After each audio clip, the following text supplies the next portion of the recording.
Okay, we're on the coffee summary page now. We want formulas in B3 to D6, which is this range, that will compute the totals by adding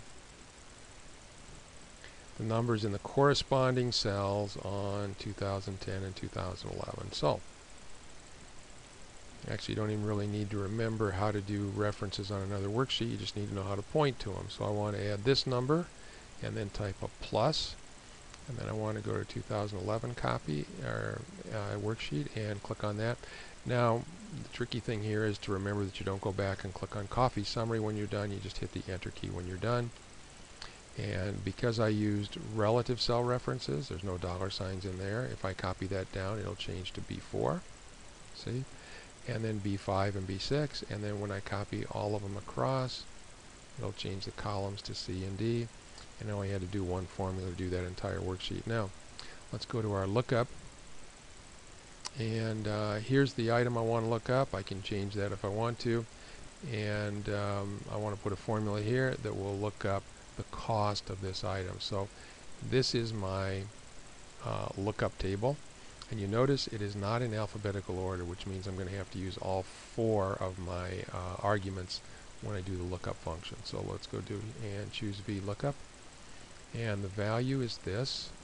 The table array is this, and you don't include the column headings when you do the table array on a VLOOKUP. And the column that has the cost in it is the 3rd column of the table. And I want to do an exact match, so go down here and it says I need to choose false for that.